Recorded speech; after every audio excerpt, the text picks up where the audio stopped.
welcome to another session of Stop, Look, Listen, and Learn. And today we're going to be talking about single variable hedging with DV01.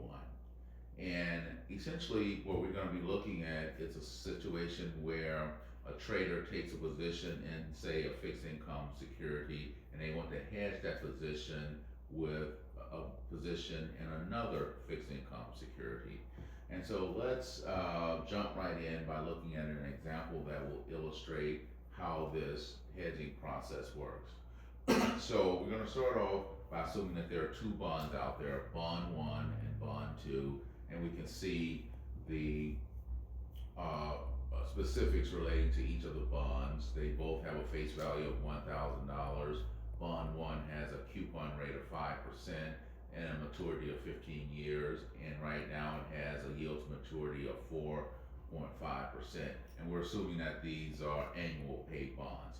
Bond 2 has a coupon rate of 3% and a maturity of 10 years, and right now it has a yield to maturity of 4%, right? So to illustrate the points that I want to make here, we're going to assume that a trader has taken a long position in bond 1. He has purchased $1 million of bond 1. And what the trader wants to do is to hedge his position in bond 1 by taking a position in bond 2. And so the question becomes, how much must a trader buy or sell a bond 2 in order to hedge the interest rate risk in his long position in bond 1? And then after looking at that, we're going to look at what the net gain or loss would be in the trader's position if the yield to maturity on bond 1 increases by 5%, assuming that he has taken a position in bond 2. So let's get started. So the first thing we want to do here is recognize that if the trader has a long position in bond 1, then if the yield to maturity of bond 1 increases, then the value of that long position is going to decrease. Excuse me, and that's because of the inverse relationship between interest rates and the value of bonds. So what the trader wants to do is to take a position in another fixed income security that will gain if the yield to maturity of bond 1 increases. And if he's able to find such a position, he can take the gains that he would realize on that position and offset the losses that he would have on his position in bond 1. And so that's basically what the overall objective here is, right? So going back to the first question, which is how much must the trader buy or sell a bond 2 in order to hedge his position in bond 1? So here we want to start off by looking at this equality here that I have here. So basically we know the amount that he has invested in bond 1, that's $1 million, and so we have to determine what the dollar value of 1 basis point is of bond 1, and then we want that product to be equal to the product of the amount that's invested in bond 2 and the DV01 of bond 2. So that's essentially what we're going to do. And if we have this equality, then his position would essentially be hedged, right? So now, let's start off with what we know. So right now we know that he invested $1 million in bond 1, and that's a long position. And we got to determine what the DV01 is of bond 1, and then we have to determine what the DV01 is of bond 2.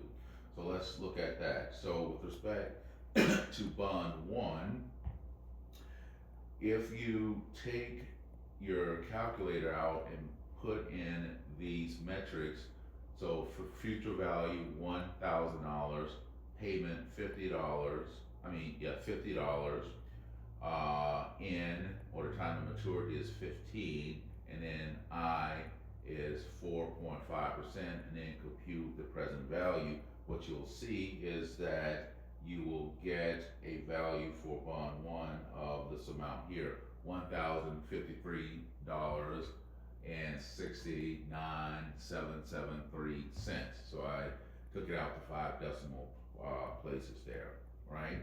So that's the value of this bond in the marketplace, right? And it makes sense because the coupon rate is 5%, and the interest in the market has dropped or declined, and so when interest rates decline, the value of the bonds go up. So it makes sense that this bond will be selling at a premium, right?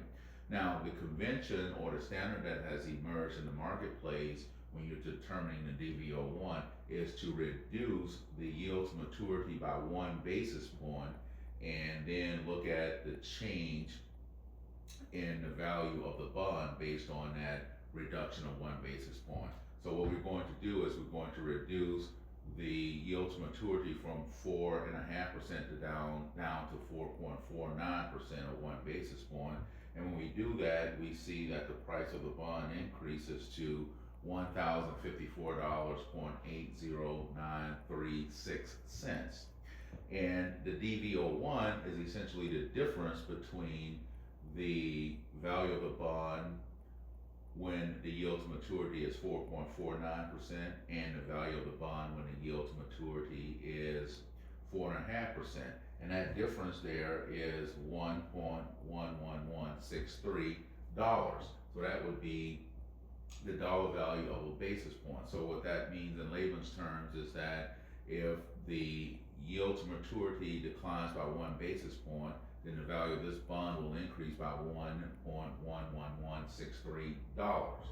So we can now fill that in to what we have here. So that would be $1.11163, right? Okay, so in a similar fashion, we want to determine what the DV01 of bond 2 will be. And again, if you input future value $1,000, coupon of $30, maturity of 10 years, or that would be N, and I as 4%, and compute present value, you'll see that the present value you get for bond 2 is $918.89104. And again, following the same convention of reducing the yield to maturity by 1 basis point from 4% down to 3.99%, and if we repeat the same calculation, we'll see that the price of that bond increases to $919.66214, and the difference between those two values is $0.77110, or about 77 cents.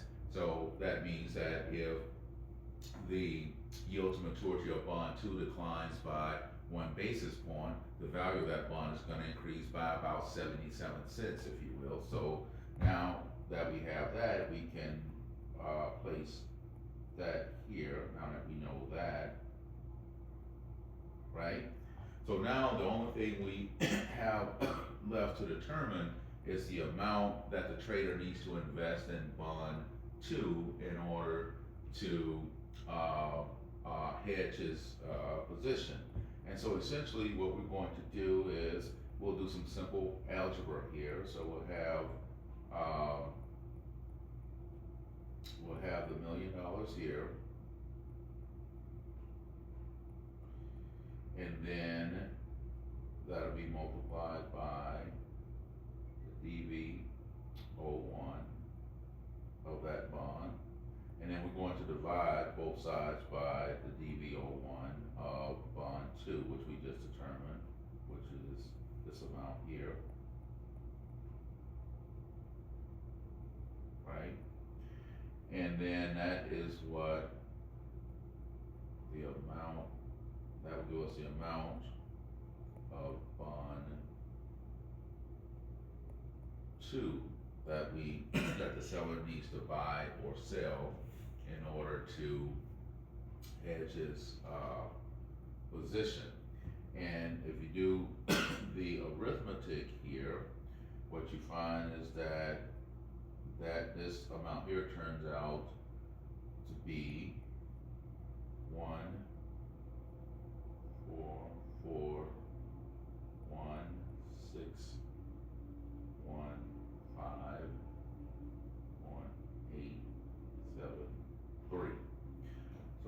amount that needs to, that's the amount of bond two that the trader needs to have. Now the question is, does he need to buy that amount of bond two or sell that amount of bond two? So in order to answer that question, again, we need to go back to the big picture and understand what's going on here. So the trader has a long position in bond one. So what that means is that if the yield to maturity increases, that bond is going to decrease, so he'll sustain a loss on the long position. So in order to offset that loss, he needs a position in bond two that will increase if the yield to maturity increases. So what that means is that if the yield to maturity of bond two increases, the value of that bond will decrease. And so what that means is that he needs to have a short position in bond two. And if he has a short position in bond two and the yield to maturity increases, then he is going to gain on that, or his short position in that bond will realize a gain, and then he can take that gain and offset the loss that he has on bond one, and he would be hedged. So he would need to sell. So he would need to sell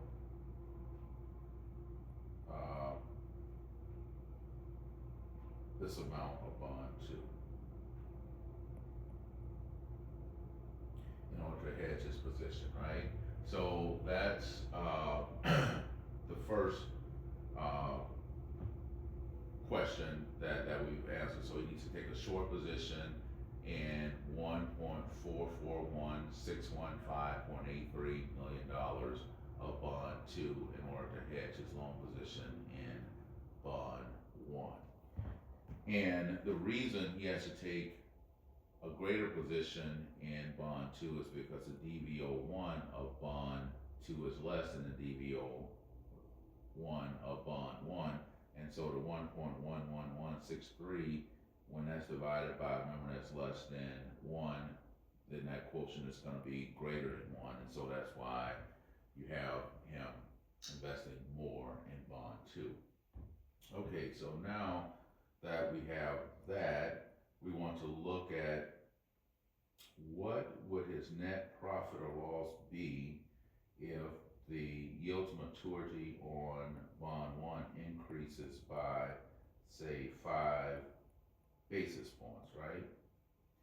And essentially we want to look to see how effective this hedge is going to be.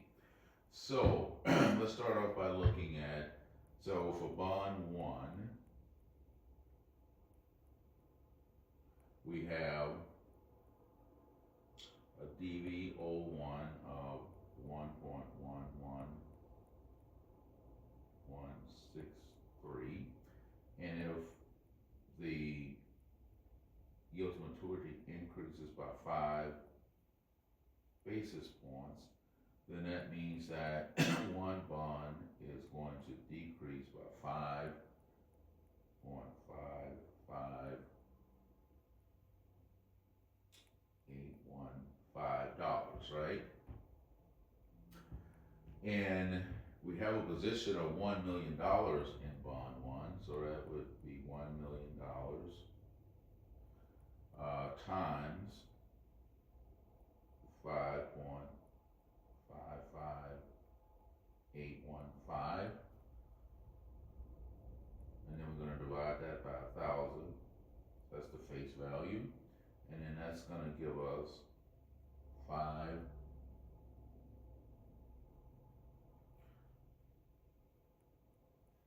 So that's going to tell us that on our position, if the yield to maturity on bond one increases by 1 basis point, we're going to lose $5,558.15 on that position. Okay, now what we want to do is look at what would happen with our position in bond two. So down here we have bond two, and we earlier determined that the DV01 of bond two is 0.7710, and then if it increases by 5 basis points, then that means that one bond will decrease by 3.855 dollars. And we previously determined that we need to have a position of 1,441,5,873 times the 3.8.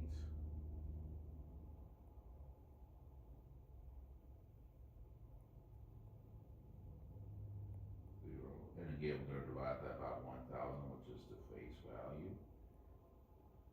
And we do the arithmetic, we see that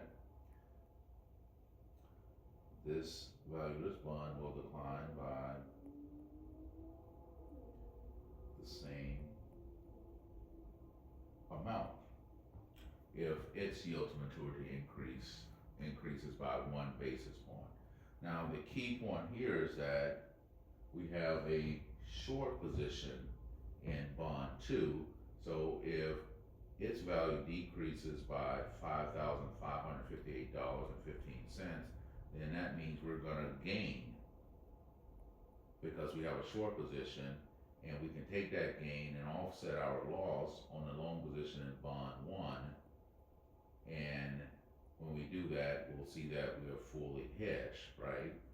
And our net gain in this case is net gain or loss is going to be 0, which is what you want when you're hedging, right? So that's basically how it works when you're hedging with DV01.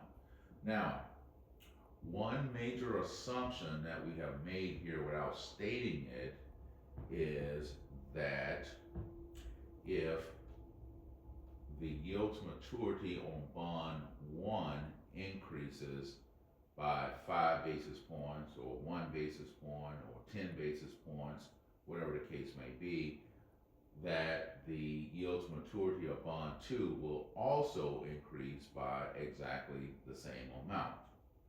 Now, that's a fairly significant assumption that it's probably not going to be true, because bonds move in the yield to maturity of bonds, they move, in different by different amounts. And so that leads us to the regression part of the regression hedging, right? So here, as I stated earlier, the underlying assumption here is that if the yield to maturity on bond 1 changes by X basis points, the yield to maturity on bond 2 will also change by X basis points. Now, that's probably not going to be true. And what I did was I put together this little chart here that you see. And on the x-axis, we look at basis point changes in the yield to maturity of bond 2. And on the vertical axis, we look at basis point changes in the yield to maturity of bond 1. And as you can see, there's not a one-to-one relationship. So if you look at the trend line there, you can see that most of those points fall either above or below that line, which means that it's not a one-to-one relationship. And if you look at the equation here, the regression equation here, what it suggests is that you have is that the beta is 0.5785, basically meaning that if the yield to maturity in bond 2 changes by 1 basis point, then the yield to maturity of bond 1 is going to change by 0.578 basis points. So what is the significance of that? The significance of that is when we are looking at the amount that we have to invest in bond 2, so we had the formula which basically said the amount in bond 2 is equal to the $1 million that we invested in bond 1 times the ratio of the DV01 of bond 1 to the DV01 of bond 2. And earlier that told us how much we needed to invest in bond 2 here. Now the underlying assumption was that this number out here was 1, or the beta out here was 1. Now if the beta is not 1, then you would need to adjust that by the beta. And so in this case, if, and I just made up these changes or whatever, but if that was in fact what the actual changes were over a particular period of time that you were using, then you would need to adjust this amount here by the amount of the beta, and then you would multiply that by 0.5785, and you would get the adjusted amount that you would need to invest in bond 2. And so the main takeaway here is that you cannot necessarily assume that the yield to maturity on one bond is going to change by an amount that's exactly equal to the change in maturity of another bond.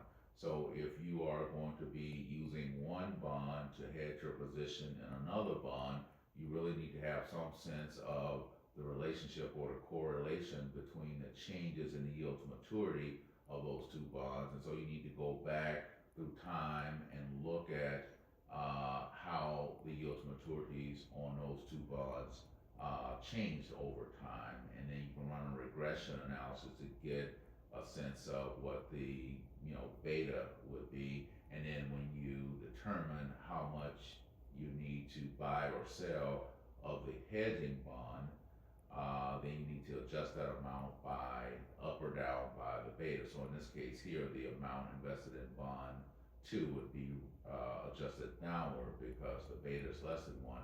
Had the beta been greater than 1, then the amount invested in bond 2 would have been adjusted upward. And so that's what you want to make certain that you're cognizant of, and don't just run in and use the DV01s and say, based on this ratio, here's what we need to invest. You need to understand what the relationship is and the changes in the yield to maturity of your bond and the bond that you're using to hedge your position in the bond that you have. And so that was pretty much all I wanted to cover in this video here. So if you have any questions, please feel free to drop a comment and I will get back to you. In the meantime, best of luck preparing for your exams, and as always, don't forget to subscribe to our channel. Thanks, and have a great day.